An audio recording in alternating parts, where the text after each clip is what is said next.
السلام علیکم ورحمۃ اللہ وبرکاتہ۔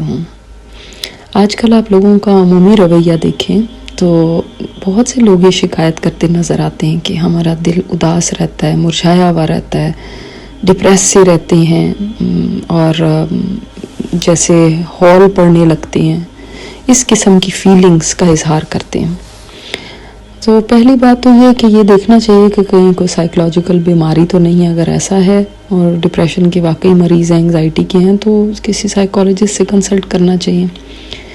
لیکن اس کے علاوہ ہر ایک کے پاس یہ سائیکولوجیکل بیماری نہیں ہوتی، بلکہ اس کو ہم اگر اس طرح سے ڈیفائن کریں کہ یہ ہماری روح کی چیخ ہوتی ہے، ہماری روح کی پکار ہوتی ہے۔ دیکھیں، سیڈ جسم نہیں ہوتا، روح سیڈ ہوتی ہے۔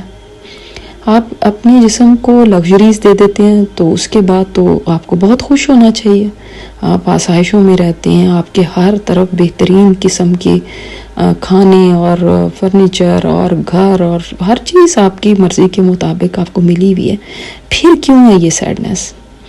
تو اس کی وجہ روح ہے، روح جس کو ہم ٹوٹلی اگنور کیے رکھتے ہیں۔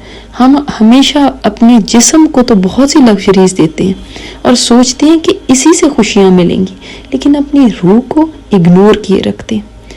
وہ روح پکارتی ہے، وہ روح بے چین ہوتی ہے، اس روح کو سامان چاہیے خوشی کا، جس کی طرف ہماری توجہ نہیں ہوتی، اور ایز اے ریزلٹ ہمیں کتنی بھی دنیا کے عیش و آرام مل جائیں مگر پھر بھی ہم بے سکون، بے چین رہتے ہیں۔ تو کیا کریں آپ؟ پہلی بات تو یہ کہ ہمیں یہ سمجھنا ہے کہ ہماری روح اللہ تعالیٰ کی طرف سے آئی ہے، اور اس کو جب تک اللہ سے نہیں جوڑیں گے اس کو چین نہیں آئے گا۔ جیسے کوئی کسی نئی جگہ پہ چلا جائے، اجنبی شہر ہے، اجنبی لوگ ہیں، تو اس کو جب تک اپنے پچھلے گھر سے نہ جوڑیں اس کو چین نہیں آتا۔ اس کو کوئی لوگ بھی اپنے پرانے جگہ کے، اپنے شہر کے نظر آ جائیں تو وہ اس کے اوپر بھی اتنا خوش ہوتا ہے، کیونکہ نئی جگہ اس کے لیے اجنبیت کی جگہ ہوتی ہے۔ یہ روح بھی اس زمین کی چیز نہیں ہے، یہ آسمانوں سے آئی ہے، اور جب تک اس کو آسمان والے کے ساتھ نہیں جوڑیں گے تب تک اس کو چین نہیں ملے گا۔ لہٰذا اللہ تعالیٰ کی کلام کے ساتھ اپنے آپ کو جوڑیے۔ آپ دیکھیں گے کہ اس سے آپ کی بہت ساری یہ جو بے چینی اور بے سکونی اور یہ جو چیزیں ہیں یہ ختم ہو جائیں گی، اور اندر ایک خوشی کا احساس پیدا ہوگا۔ اسی طرح اپنے آپ کو اللہ کے ذکر کے ساتھ جوڑیں۔ اللہ بذکر اللہ تطمئن القلوب، اللہ کا ذکر جو ہے وہ دلوں کو سکون دیتا ہے، یہ اللہ تعالیٰ نے قرآن پاک میں فرمایا۔ تو اس کو ایسے ہی نہ فالتو سمجھے، جیسے لا حول ولا قوت الا باللہ یا درود شریف پڑھتے رہیں، یا لا الہ الا انت سبحانک انی کنت من الظالمین پڑھتے رہیں۔ ہم زیادہ سے زیادہ کیا کرتے ہیں کہ گھروں میں لوگوں کو بلا کے اور آیت کریمہ کا ختم کرا دیتے ہیں، اس سے ہمارے مسئلے تو نہیں حل ہوں گے۔ خود ذکر کیجئے، اپنی زبان کو ذکر سے تر رکھیے، چاہے وضو سے ہیں چاہے بغیر وضو کی، تو آپ دیکھیں گے بے چینیاں کافی حد تک ختم ہوں گی۔ اسی طرح تیسرا کام ایک یہ کریں کہ اپنی ذات سے انسانیت کو فائدہ پہنچانا شروع کر دیں۔ آپ دیکھیں گے آپ کو اس قدر سکون ملے گا، کسی کے چہرے پہ مسکراہٹ لا کے، کسی کے آنسو پہنچ کے، کسی کا درد دل سن کے، جو بھی چیریٹی ورک آپ سمجھتے ہیں کہ آپ کر سکتے ہیں، آپ کی ریچ میں ہے، وہ کریں۔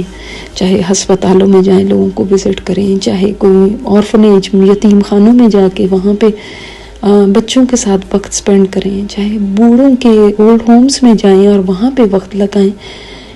یقین جانیں کہ یہ بہت ہی کارآمد نسخہ ہے، اور آپ صلی اللہ علیہ وسلم نے بھی ایک شخص کو یہی بتایا تھا جب اس نے آ کے کہا کہ مجھے سمجھ نہیں آتی، میرا دل سخت ہو گیا، تو آپ صلی اللہ علیہ وسلم نے کیا فرمایا کہ یتیم کے سر پہ ہاتھ رکھو۔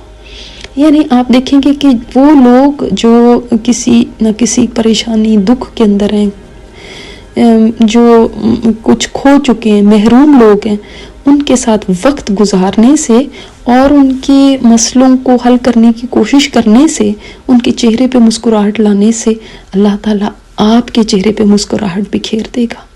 تو یہ نسخے آزما کے دیکھیے، اگر آپ واقعی اپنی زندگی میں چاہتے ہیں کہ خوشیاں بھر جائیں۔ اللہ تعالی ہم سب کو سکون عطا فرمائے. السلام علیکم ورحمۃ اللہ وبرکاتہ. یہ اسپیکر استاذہ نجیحہ ہاشمی ہے. ان کی مزید آڈیو سننے کے لیے لاگ ان کریں الرحمہ.org پر ARRAHMA.org.